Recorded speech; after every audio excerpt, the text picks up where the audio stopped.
சிவாய நமஹ. முப்போதும் திருமேனி தீண்டும் ஆதி சைவர்கள் குலத்தில் சுந்தரமூர்த்தி சுவாமிகளின் வழி வழி தோன்றல் திருவான்மியூர் அடியார்க்கு அடியேன் சந்தோஷ் திருமேனி சிவாச்சாரியார். அக்ஷரா அண்ணாமலை நேயர்கள் அனைவருக்கும் அன்பான வணக்கம். வரக்கூடிய அந்த புத்தாண்டு 2026 தங்களுக்கும் தங்கள் குடும்பத்தாருக்கும் அனைத்து விதமான சுக சௌபாக்கியங்களையும் அனைத்து விதமான இஷ்டபோகங்களினுடைய சித்திகளையும் குடும்பத்திலே நல்ல ஆரோக்கியம், நல்ல சுபிக்ஷம், ஏற்றமான நல்ல சூழ்நிலைகளையும் வழங்க வேண்டுமாய் எல்லாம் வல்ல எம்பெருமான பிரார்த்தனை பண்ணிக்கிறேங்க. இந்த சமயம் பார்த்திங்க அப்படின்னா இந்த 2026ங்கிறது ஒரு அற்புதமான வருடமாக வருது. ஏன் அப்படின்னு கவனிச்சிங்கன்னா, ஒரு சில வருடத்தில் பார்த்திங்க அப்படின்னா ராகு கேது பெயர்ச்சி இருக்கும், ஆனால் சனி பெயர்ச்சி இருக்காது. அல்லது குரு பெயர்ச்சி இருக்கும், சனி பெயர்ச்சி இருக்காது. அல்லது சனி பெயர்ச்சி இருக்கும், ராகு கேது பெயர்ச்சி இருக்காது. அதாவது முக்கியமான கிரகங்கள் ஏதாவது ஒன்று இருக்கும், 1-2 இல்லாமல் கூட போகும். பல வருடமாகவே அப்படி தான் சூழ்நிலை போயிட்டுருக்கு. ஆனால் இந்த வருடம் ரொம்ப ஒரு அற்புதமான முறையிலே கிட்டத்தட்ட சொல்ல போனீங்க அப்படின்னா இந்த 18 வருடங்களுக்கு ஒரு முறை தான் இந்த மாதிரி எல்லா கிரகங்களினுடைய பெயர்ச்சிகளும் ஏற்படும் ஒரே வருடத்தில். அது மாதிரி இந்த வருடம் கவனிச்சிங்கன்னா ராகு கேதுவினுடைய பெயர்ச்சியும் இருக்குது, அதே மாதிரி சனி பகவானினுடைய பெயர்ச்சியும் இருக்குது, கூடுதலாக குரு பகவானின் பெயர்ச்சியும் இருக்குது, மற்ற ஏனைய கிரகங்கள் எல்லா கிரகத்தினுடைய பெயர்ச்சியும் இந்த வருடம் இருக்குங்க. சரி, இந்த பெயர்ச்சினால் எந்த மாதிரியான பலன்கள் வரப்போகுது, எந்த மாதிரியான விஷயங்கள் நடக்க போகுது, என்ன மாதிரியான சூழ்நிலைகள்லாம் நீங்கள் கவனமாக இருக்கணும், நன்மைகள்லாம் எப்படி எந்த அளவுக்கு உங்களுக்கு நடக்க போகுதுங்கிறதெல்லாம் தெளிவாக பார்ப்போம். அதே மாதிரி கவனிச்சிங்க அப்படின்னா இந்த வருடத்தில் முதல்ல இருக்கக்கூடியதானது ரொம்ப அற்புதமான ஒரு கிரக நிலைகளிலும் கூடியதாக அமையுது. முதல்ல இந்த வருடத்தினுடைய ஆரம்பத்தில் குரு பகவான் வக்ர கதியிலே ஆரம்பிக்கிறார். சரியாக பார்த்தீங்க அப்படின்னா இந்த வருடம் அந்த குரு பகவான் வக்ரத்தில் எப்படி ஆரம்பிக்கிறாரோ அதே மாதிரி முடிவிலையும் அதே குரு பகவானுடைய வக்ரத்தில் தான் முடியுது. அடுத்ததாக கவனிச்சிங்க அப்படின்னா முதல்ல இந்த வருடம் நடக்கக்கூடியதான பயிற்சி அப்படிங்கிறது இந்த சனி பகவானினுடைய பயிற்சி. மார்ச் மாதம் 6ஆம் தேதி சனி பகவானுடைய பயிற்சி இருக்குது. அடுத்தது பார்த்திங்கன்னா குரு பகவானுடைய வக்ரம் நிவர்த்தி ஏற்படுறது. எப்போனா மார்ச் 17 வக்ர நிவர்த்தியானது ஏற்படுது. மே மாதம் 26ஆம் தேதி குரு பகவான் கடக ராசிக்கு பெயர்ச்சி ஆகிறார். அதே மாதிரி ஜூலை மாதம் 15ஆம் தேதி பார்த்திங்கன்னா இந்த பெயர்ச்சியாக இருக்கக்கூடிய சனி பகவான் வக்ரகதிக்கு மாறுகிறார். அடுத்ததாக கவனிச்சிங்கன்னா அக்டோபர் மாதம் 20ஆம் தேதி குரு பகவான் அதிசாரம். குரு பகவானுடைய பெயர்ச்சின்னு சொல்ல முடியாது. குரு பகவான் இப்போ எப்படி கடகத்தில் இருக்காரோ கடகத்தில் இருந்து சிம்ம ராசிக்கு பயிற்சி ஆகிறார். அந்த இது பயிற்சின்னு நம்ம சொல்ல முடியாது, இதை என்னன்னு சொல்லணும் அப்படின்னா அதிசாரம் அப்படின்னு தான் சொல்லணும்.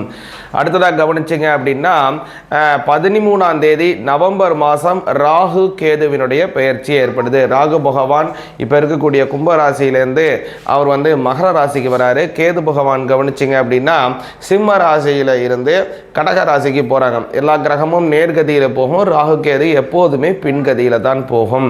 அதே மாதிரி டிசம்பர் மாதம் 22ஆம் தேதி குரு பகவான் கவனிச்சிங்க அப்படின்னா வக்ரகதிக்கு மாறுகிறார். நேர்கதியில் போகக்கூடிய அந்த குரு பகவான் அதிசாரத்தில் இருக்கார் இல்லைங்களா, சிம்மத்தில், அவர் வக்ரகதிக்கு மாறுகிறார். இப்படியாக இந்த வருடம் அத்துணை கிரகங்களினுடைய சஞ்சாரமும் ரொம்ப அற்புதமாக இருக்கு. இதனால் உங்களுடைய ராசிக்கு எந்த மாதிரியான பலன்கள் அப்படிங்கிறத விசேஷமாக நம்மளுடைய அக்ஷரா அண்ணாமலை சேனலுக்காக பிரத்யேகமாக பார்ப்போம். சிவாய நமஹ. சிவாய நமஹ. அக்ஷரா அண்ணாமலை நேயர்களுக்காக இப்போது விருச்சிக ராசிக்கு உண்டான பலன் இந்த 2026 எப்படி இருக்குங்கிறத கவனிப்போங்க. விருச்சிக ராசிக்கு பார்த்திங்கன்னா இந்த வருடம் அப்படிங்கிறது நல்ல ஒரு ஏற்றமான சூழ்நிலை அப்படின்னு சொல்லலாம். கஷ்டங்கள் விலகுவது அப்படின்னு சொல்லலாம். அதாவது நமக்கு வரக்கூடிய நன்மைகளில் பலவிதம் இருக்குது. நமக்கு ஏற்படக்கூடியதான ஒரு நல்ல விஷயம் நமக்கு நடக்குது அப்படின்னா அது ஒரு நன்மைன்னு நம்ம எடுத்துக்கிறோம். நாம் அனுபவித்து கொண்டு இருக்கக்கூடியதான பல கஷ்டங்கள், அந்த கஷ்டங்கள் விலகுது அப்படின்னா அதையும் ஒரு நல்ல விஷயம்தான் நம்ம எடுத்துக்கிறோம், நன்மைன்னு எடுத்துக்கிறோம் இல்லையா. அதுமாரி விருச்சிக ராசிக்காரங்களுக்கு இந்த வருடம் நடக்கக்கூடிய நன்மைகள் நாம் சொன்ன 2வது விதம். பலவிதமான கஷ்டங்களை அனுபவித்து கொண்டிருக்கக்கூடியதான அந்த விருச்சிக ராசிக்காரங்களுக்கு இந்த வருடம் பல அந்த கெடு பலன்கள் எல்லாமே குறைஞ்சி மாறி நல்ல விஷயங்களை அனுபவிக்க போகிறாங்க. அதனால் இந்த வருடம் நல்ல அமக்கலமாக இருக்க போது விருச்சிக ராசிக்காரங்களுக்கு அர்த்தாஷ்டம சனி விலகுது. அது ஒரு பெரிய நல்ல விஷயம். அடுத்தது கவனிச்சிங்க அப்படின்னா, உங்களுடைய விருச்சிக ராசிக்கு அதாவது அஷ்டமஸ்தானத்தில் இருக்கக்கூடியதான குரு பகவான் அவரும் 9ஆம் பாவத்துக்கு மாறுறாரு. இது ஒரு அமக்கலம், இன்னொரு நல்ல ஒரு ப்ளஸ் ஆகுது. அதே மாதிரி உங்களுடைய 2ஆம் அதிபதியும் 8ஆம் ஒருத்தருக்கு ஒருத்தர் பரிவர்த்தனை பண்ணி தான் இந்த வருடமே ஆரம்பிக்கிறாங்க. அதாவது குருவும் புதனும் இந்த பரிவர்த்தனா யோகம்ங்கிறது விருச்சிக ராசிக்கு அமோக நல்ல வளர்ச்சிகள், நல்ல பலன்கள், நல்ல அமைப்புகள் போன்ற எண்ணற்ற நன்மைகளை தரப்போகுது. அதில் ஒரு மாற்றமே கிடையாது. அடுத்தது பார்த்தீங்க அப்படின்னா, இந்த விருச்சிக ராசிக்காரங்களுக்கு இந்த அர்த்தாஷ்டம சனி அப்படிங்கிறது விலகுது. அதை முன்னாடியே சொன்னேன் பார்த்தீங்களா. 5க்கு சனி பகவான் வராரு. 5ஆம் பாவம்ங்கிறது குடும்பம், குழந்தைகள் முக்கியம், நம்மளுடைய ஆசைகள், நம்மளுடைய தெய்வ வழிபாடுகள் எல்லாமே இருக்கக்கூடியது 5ஆம் பாவம். குழந்தை இல்லாதவங்களுக்கு குழந்தை பாக்கியம் கிடைக்கும். மன விருப்பப்படி கல்யாணம் நடக்கும். ரொம்ப நாளாக பரிகாரம் மனசு விரும்பிட்டு இருக்கீங்க, ஆனால் அவங்களுக்குள்ளே ஒரு திருமணம் கைகூடாமலே தள்ளி போயிட்டுருக்கு. பெற்றோர்களோட சம்மதம் வேணும், இல்லை ஏதோ ஒரு தடையாக இருக்குன்னா அது எல்லாமே மாறும். அதனால் நல்ல விஷயங்கள், நல்ல நன்மைகள் உள்ளது. அதே மாதிரி இன்னொரு நல்ல விஷயம் என்னென்னு கேட்டிங்க அப்படின்னா, விருச்சிக ராசிக்காரங்களுக்கு இந்த வருடத்தில் இந்த ராகு கேதுவினுடைய பெயர்ச்சி. இந்த ராகு பகவான் உங்களுடைய 3ஆம் பாவத்துக்கும் கேது பகவான் 9ஆம் பாவத்துக்கும் தெய்வ வழிபாடுகள் சித்தியாகக்கூடிய அமைப்பில் வராரு. நம்ம பல நாளாக சாமி கும்பிட்டாலும் நாம் கும்பிட்ட அந்த சாமியினுடைய அனுகிரகம் நமக்கு கிடைக்கணும்னா அதுக்கு ஒரு நாள், அதுக்கு உண்டான ஒரு கிரகம் சூழ்நிலைகள் வரணும்.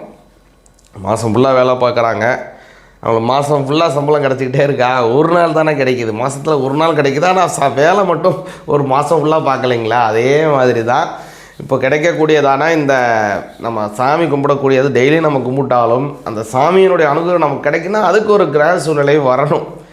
அது மாதிரி நீங்கள் சாமியை கும்பிட்டு நிறைய நாள் கும்பிட்டாலும் விருச்சிக ராசிக்கு அந்த சாமியோட அனுகிரகம் கிடைக்கிறது இந்த 9ஆம் பாவத்தில் அந்த கேதுவோடைய அனுகிரகம் வர்றதுனால உங்களுக்கு பரிபூர்ணமாக இருக்கும். பல நன்மைகள் உண்டு. முக்கியமாக இந்த வருடம் இந்த விநாயகப் பெருமானை வழிபாடு பண்ணுங்கள். முருகப்பெருமானுடைய கோயிலுக்கு போய்ட்டு வாங்க, திருச்செந்தூர் போய்ட்டு வாங்க. நிச்சயமாக விருச்சிக ராசிக்காரங்க நல்ல பலன் பரிபூர்ணமாக கிடைக்கும். சிவாய நமஹா. சிவாய நமஹா. இப்போ நம்ம அந்த பார்த்த பலன்கள் விசேஷமாக அந்த அக்ஷரா அண்ணாமலை யூடியூப் சேனலுக்காக நம்ம பார்க்கக்கூடியதான இந்த சேனல் இந்த பலன்கள் அப்படிங்கிறத கவனிச்சிங்க அப்படின்னா வாக்கிய முறைப்படியானது. அதனால தான் பலரும் சொல்கிற போது சனி பயிற்சி இப்போ இந்த வருஷம் நடக்குதுன்றீங்களே, இந்த வருஷம் கிடையாதுன்னு சொல்கிறாங்க, நீங்கள் என்ன இப்படி சொல்கிறீங்க நீங்கள் நினைக்கலாம். 2026 நம்ம சொன்ன பலன்கள், கிரக ஸ்புடங்கள், கிரகங்களினுடைய சஞ்சாரம், கிரகம் மாறுதுன்னு சொல்லக்கூடிய தேதி எல்லாமே வாக்கியம்தாங்க.